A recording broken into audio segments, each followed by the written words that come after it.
Hello everyone, it is Darkseeker here again, welcome back for another video, but before we get to today's deck, I'd like you to take a moment to step back, relax your mind, and forget about everything and anything that is troubling you. Watch the owls on your screen. Magnificent animals, are they not? Over 200 species exist, and they are mostly solitary and nocturnal. Truly majestic, incredible predators not to be messed with.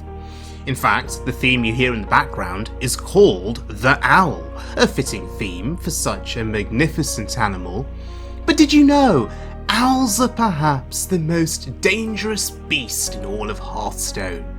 This, ladies and gentlemen, is Dane's Hadronox Druid deck, and one of your win conditions is death through the humongous owl. 8 damage to the face on Deathrattle doesn't sound like much, but if you add Spirit Singer Umbra, Baron Rivendare, a couple of carnivorous cubes, some mana discounts, and suddenly those owls are far more dangerous. So our first game is against a warrior, and it would appear that our opponent is so scared, so petrified of facing us because we're playing a deck by Dane. Our opponent is so in awe of this deck that they've just quit. The rope is burning, our opponent is not coming back. This is what happens when you play a Dane deck. Your positive RNG improves by 1000%. This is why you should all go out and play decks created by Dane. Okay, they choose death. Wise choice.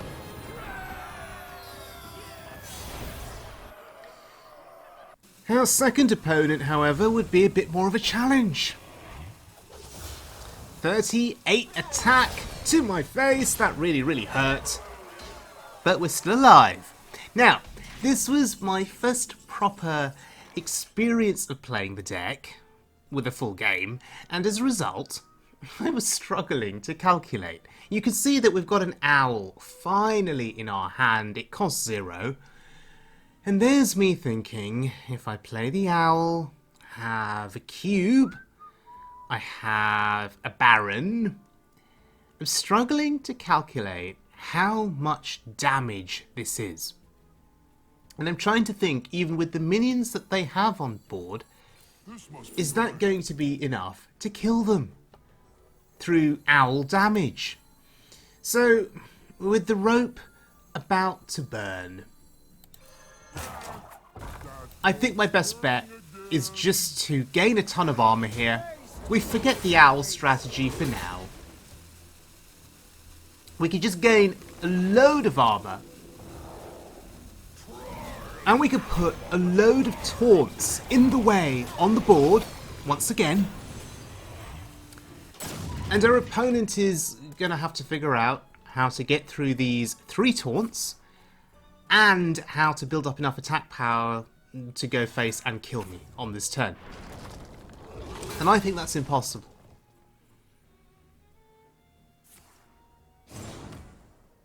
So this is another way that you can win with this deck.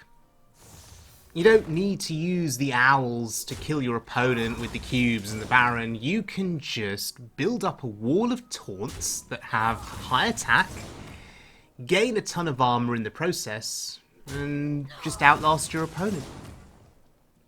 Against aggro, this is a viable strategy. Yeah, keep building up that attack, but it is going to do you no good.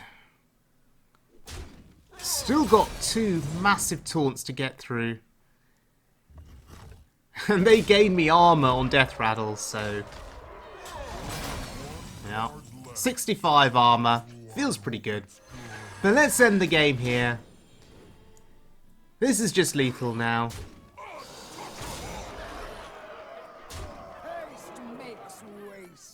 There we go. Oh, and I'd completely forgotten. I could have popped my weapon there and gained a ton more mana. Didn't even spot it in the moment. Alright. third game with this deck. Nature seeks balance. And what I'm realising now is that this deck does need a bit of thought, a bit of thinking, a bit of counting to play in the late game. You do need to gather your resources carefully. But here we go. Against a 40-card Warlock. Now this should be interesting. Our opponent getting right down to business. Not wasting any time. I like that.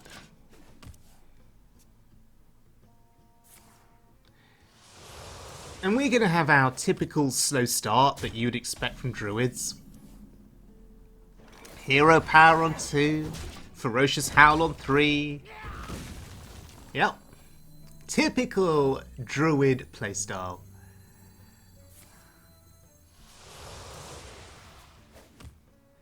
Ooh, Wicked Shipment. So, they can summon imps. What deck are they playing then? I'm trying to think. If they're going to be putting imps out onto the board eventually, what are they playing? This shows you how out of touch I am with the wild mode meta. But then it's the start of a new expansion. People are playing interesting decks, at least for a couple of weeks. They're trying new things out. You here for the tour?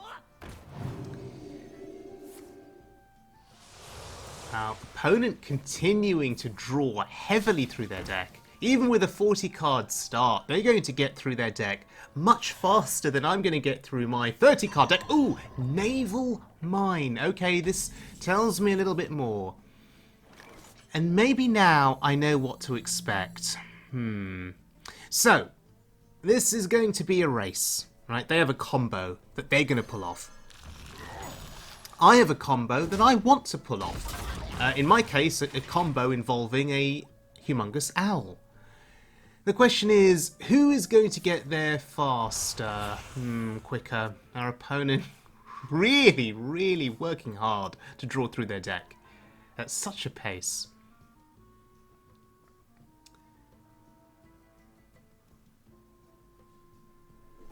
Okay. Continuing to draw. Okay, sure. You could stop now. Give me a chance to catch up. But we have a Guff for turn 5. And I think that's going to be quite significant for us because we can then start ramping up more. We can start drawing more cards. We'll then have our own card draw engine, right?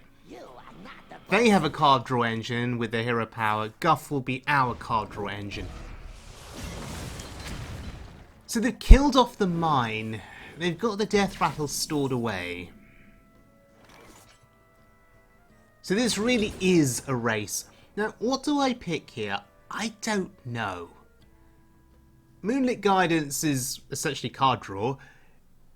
However, Umbra is an important part of our combo. And now I'm wondering, is it just time that we start gathering pieces of our combo? Well, that's a timely and interesting draw. So we now have an owl in hand. We have Umbra. We have Baron Rivendare. What are we missing? Cube?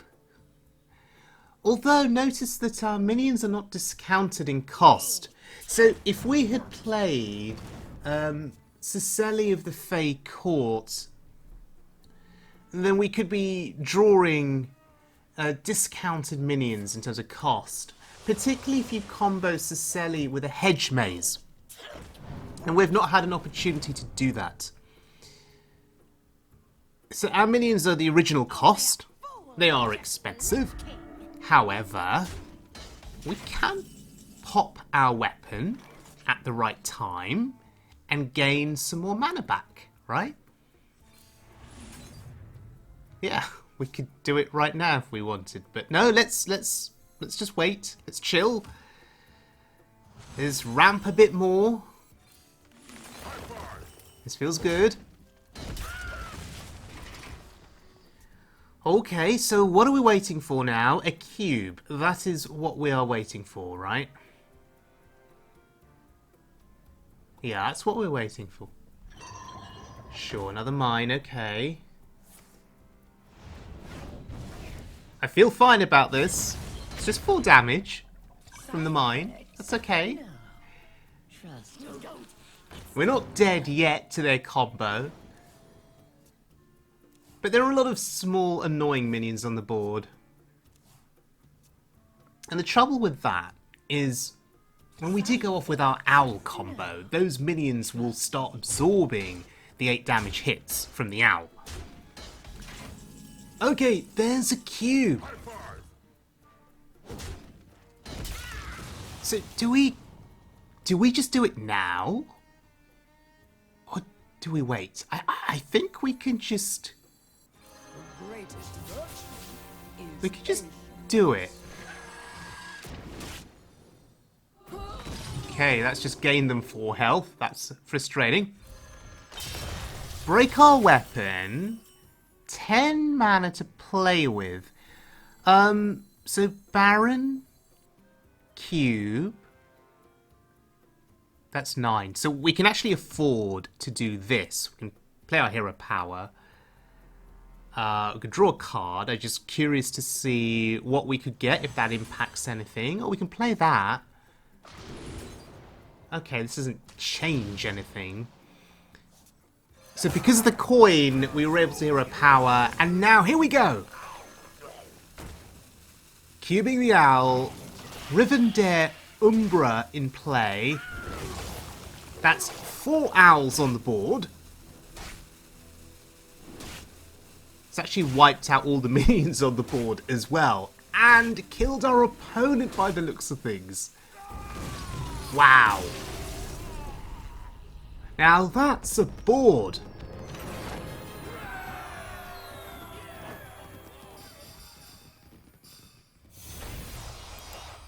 Right, well, ladies and gentlemen, Dane's Hadronox Druid. What a fun deck. It took me a while to understand what I needed to do, but that last game, the ending to that last game, I think was a really great example of how great this deck can be. So in summary then, this is my thought process now with the deck. You use armour gain early on to survive those early turns. You play defensively. Dane has called this an incredibly defensive deck. You then ramp up your mana, you get Guff. You can use Cecilia of the Fey Court to discount your big minions, like your Owls and your Forge Fiends. You could use the Hedge Maze to trigger her Deathrattle if needed, to get more discounts. Hopefully by this point, you've got the Twig equipped, and you can pop your Twig to get more mana if you need to, because you can then, you know, use the extra mana there to be able to play Umbra and your Owl and your Cubes and your Baron. But with all of this mana ramp, with the discounted draws from Cecily, hopefully you can fit everything that you need into one turn. And don't forget, the Baron is getting you double triggers, right, with your Owl. So that's pretty significant. Now you saw in the last game that Cecily of the Fey Court wasn't even needed, right? With popping the Twig, I was able to get access to enough mana to be able to play all of the things that I needed, right? So the Baron, the Owl, the Cube, and the Umbra. It was all fine. And that can be quite an explosive ending. As Dane has said, you can go from 0 to 100 instantly with this deck in terms of your damage output. It's insane.